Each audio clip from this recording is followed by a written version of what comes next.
여러분, 지금 이 영상을 보고 계신다면 한 가지 고민을 가지고 계실 겁니다. 어떻게 하면 나이 들어서도 건강하게 살 수 있을까? 솔직히 오래 사는 것보다 중요한 게 건강하게 오래 사는 것 아니겠어요? 한국인의 평균 수명은 83세지만 건강하게 살 수 있는 건강 수명은 73세라고 합니다. 그 말은 곧 대부분의 사람이 마지막 10년을 병원과 약에 의존하며 살아간다는 뜻이죠. 이거 정말 무서운 이야기 아닙니까? 그럼 우리는 이런 상황을 피할 수 없는 걸까요? 아닙니다. 70대 이후 어떤 생활 습관을 가지느냐에 따라 80대, 90대의 삶이 완전히 달라질 수 있습니다. 오늘 영상에서는 노화를 늦추고 건강한 삶을 유지하는 70대 필수 습관 6가지를 알려드리겠습니다. 이걸 아는 것과 모르는 것의 차이는 10년 뒤, 20년 뒤에 엄청난 차이를 만들어냅니다. 지금부터 하나씩 자세히 이야기해 볼 테니까 끝까지 함께 하세요. 병원에 가면 우리는 보통 의사 선생님의 말을 절대적으로 믿죠. 이 약을 꼭 드셔야 합니다. 이 수술을 받지 않으면 위험할 수 있습니다. 이런 말을 들으면 대부분 의심 없이 따라갑니다. 그런데 여러분, 여기서 한 가지 꼭 기억해야 할 게 있습니다.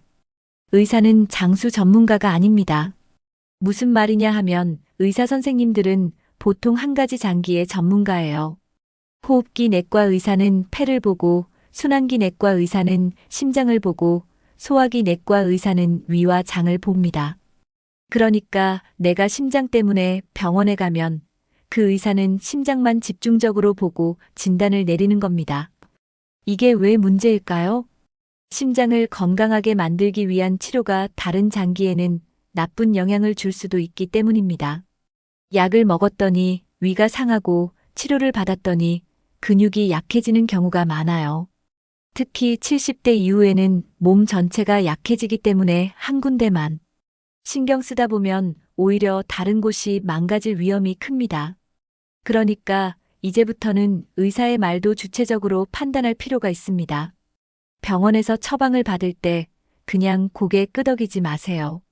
이 약을 먹으면 다른 장기에는 영향이 없나요? 이 치료를 받으면 어떤 부작용이 있을 수 있나요? 이렇게 꼭 물어보세요. 그리고 중요한 건 세컨드 오피니언, 즉 다른 의사의 의견도 한번 들어보는 겁니다. 내 몸을 가장 잘 아는 사람은 결국 나 자신이니까요. 이제 간병 이야기를 해볼까요? 여러분, 70대가 되면 간병을 해야 하는 상황이 많이 생깁니다. 배우자가 아프거나 90세 넘은 부모님을 돌봐야 하거나 이런 상황에서 우리는 당연히 가족을 돌봐야 한다고 생각하죠. 그런데 문제는 간병에 너무 몰입하면 내 삶이 완전히 사라진다는 겁니다. 처음에는 사랑하는 가족이니까 내가 돌봐야지라고 생각합니다. 하지만 하루 이틀, 몇 달, 몇 년이 지나면서 내 시간이 점점 사라집니다. 친구도 못 만나고 취미 생활도 못하고 하루 종일 병수발만 하게 되죠. 이렇게 간병에 몰입하다 보면 신체적으로도 정신적으로도 완전히 지쳐버립니다. 더 무서운 건 간병이 끝나는 순간 내 삶도 같이 무너진다는 거예요. 간병하던 가족이 세상을 떠나면 나는 이제 뭐 해야 할지 모르는 상태가 되어버리는 거죠. 그래서 간병을 무조건 혼자 떠안으면 안 됩니다. 가족 간병을 해야 하는 상황이 오면 간병보험을 적극 활용하고 필요하면 요양시설도 고려하세요. 여기서 중요한 게 죄책감을 가질 필요가 없다는 겁니다. 간병을 받는 사람도 돌보는 가족이 불행해지는 걸 바라지 않습니다. 그러니까 절대 무리하지 마세요. 여러분의 삶도 소중합니다. 운동 이야기 안 할 수 없죠. 여러분, 혹시 이런 말 들어보셨나요? 젊을 때는 10일만 누워 있어도 금방 회복되지만 70대 이후에는 10일만 누워 있어도 몸이 망가진다. 이게 사실입니다. 나이가 들면 근육이 자연스럽게 줄어들어요. 운동을 안 하면 근육이 빠지고 관절이 약해지고 결국 거동이 불편해집니다. 그러다 보면 바깥 활동이 줄어들고 점점 더 누워있는 시간이 많아지면서 몸이 급속도로 나빠지는 거예요. 그럼 어떤 운동을 해야 하냐? 너무 격한 운동은 오히려 독이 될 수도 있습니다. 헬스장에서 무거운 아령 들고 하는 운동 꼭 필요하지 않아요. 하루 30분 산책, 계단 오르기, 물속 걷기. 이 정도면 충분합니다. 운동을 꾸준히 하면 심장도 튼튼해지고, 뇌도 건강해지고, 면역력도 올라갑니다. 작은 습관 하나가 여러분의 80대, 90대를 결정짓습니다. 그리고 의욕이 떨어지는 문제, 이거 생각보다 심각해요. 많은 분들이 70대 이후로 만사가 귀찮아지고, 사람 만나는 것도 싫어지고, 점점 무기력해집니다. 이게 왜 그러냐면, 세로토닌이라는 행복 호르몬이 부족해지기 때문입니다.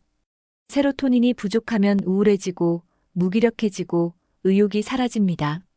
이걸 해결하는 가장 쉬운 방법이 고기를 먹는 겁니다. 고기에 들어있는 단백질과 콜레스테롤이 세로토닌 분비를 도와주거든요. 그런데 한국 사람들은 나이 들수록 고기를 안 먹으려고 하잖아요. 고기 대신 채소 위주로 먹고 가벼운 식단만 하려고 하고, 이게 오히려 건강을 더 나쁘게 만듭니다.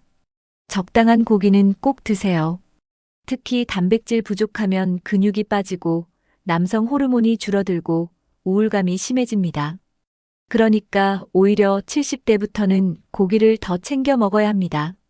결론적으로 70대는 늙음을 막을 수 있는 마지막 기회입니다. 80대가 되면 늙어가는 걸 막는 게 거의 불가능해져요. 하지만 70대까지는 충분히 컨트롤할 수 있습니다. 오늘 영상에서 알려드린 6가지 꼭 기억하세요. 그리고 지금부터라도 작은 것부터 실천해보세요. 이 영상이 도움이 됐다면 구독과 좋아요 꼭 눌러주시고요. 앞으로 더 많은 건강 정보 전해드릴게요.